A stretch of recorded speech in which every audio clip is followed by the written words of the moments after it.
Hello everyone, my name is Danny. This review is for the movie called Kajillionaire.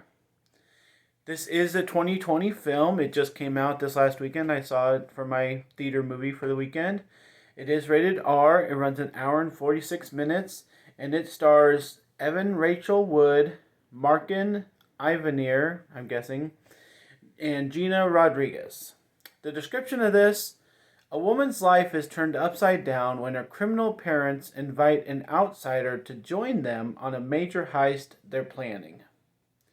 This does only have 351 grades on IMDb, so if you have a chance to watch this, I would suggest to watch it, because hardly anybody else has.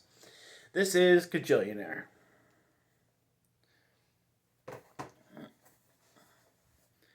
Well, thank you everybody for watching this video. If you'd like any correspondence with me outside of YouTube, I do have my Facebook page. It's called Danny's Movies and Music. If you'd like to check that out, there's lots of bonus content on there. And I am going to, after this, do my monthly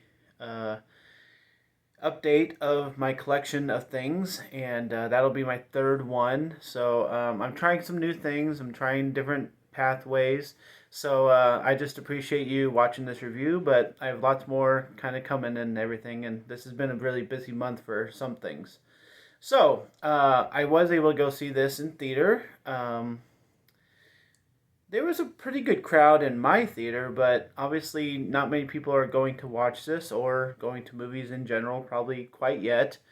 But this was a decent one to watch in theater because when there are some laughs, it's kind of good to have people around you, see how they react, and everything, and see if they think it's funny while you're, and if you're laughing and they're not laughing, you kind of get other people's, perspectives there. So what I was expecting out of this movie, since I didn't really remember what it was about, I didn't really look it up or anything. I just watched one little preview to see, oh, do I want to go see that movie or this movie? Because there was two options this last weekend.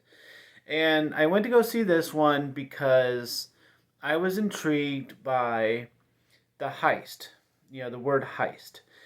Whenever we have movies like that, I'm always intrigued because it just is an interesting movie. You can do lots of different things with any movie that has the word heist. And the other movie that came out, it just seemed kind of dull compared to this. So when I went to go see this, obviously I was walking in pretty fresh, and I was able to enjoy it enough, but it wasn't what I was expecting at all. And I don't know what I was expecting, but I wasn't expecting this. This is a family that has probably lived their whole lives being pretty dirt poor. Don't know why. They live in a crap area. They can't pay their rent. What kind of criminals are these? Why don't they have money? Just the premise of the movie is confusing. And so then, as their daughter gets older, she's more of a accomplice than their daughter. And the movie wants to explore that concept. I don't really get the point of it. I don't. I think the focus of this movie is so off that I started to kind of be a little offended. Because when you have a good movie idea like this, it's not that hard just to focus on the heist stuff and not get sidetracked. Don't get sidetracked. It's not that hard. And this movie wants to explore so many different things. It just has that that passion of theirs that it feels a little bit like an independent film, a little bit, even though it has some good actors in it. And it's why can't you just stay focused? It just doesn't have any focus. And so as we explore these emotions, of, yes, they're her parents, yes, she's their daughter, but why don't they love each other? Just everything starts getting enveloped. What's coming at the end. Everybody knows what's coming at the end. But it is a little surprising. And I'll give it that. I do appreciate the older actors in here, the parents. They play some odd characters. And like I said, their characters don't make that much sense all the time. Why they don't have money if they're constantly robbing people and finding ways to make money here and there.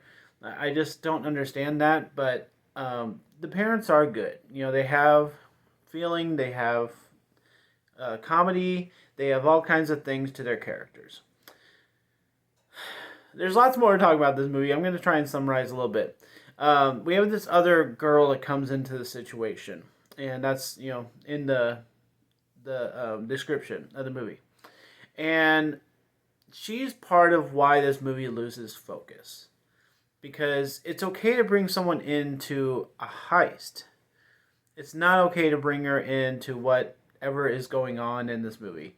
I just you know, like, it's an idea, but it's not like a big movie concept idea. It's a very mild idea. So I was not impressed by this movie really at all. It does have some comedy in it, which some people might find funny. Some people might be like, okay, that's just dumb the whole time. And just the concept of the movie is probably the most impressive thing, other than a couple of twists at the end and a couple of emotions that they're playing with.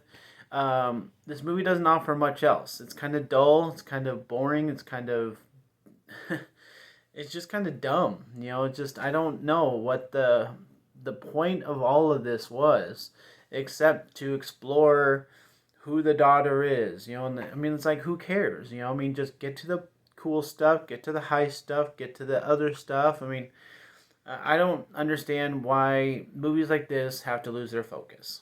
And I'm going to give Kajillionaire a C minus. It's borderlining on one of the dumbest movies I've seen this year, but it's just not. It has some good stuff in it. It has some good laughs. It has an interesting plot. It has things going on. The characters are decent, and that's the only reason why I can't give it my worst grade, but it's right there. So a C minus for Kajillionaire. Thank you guys. My name's Danny. If you like this or any of my other videos, try to get some of them to watch. Like and subscribe to my channel if you would. Enjoy movies. Thanks.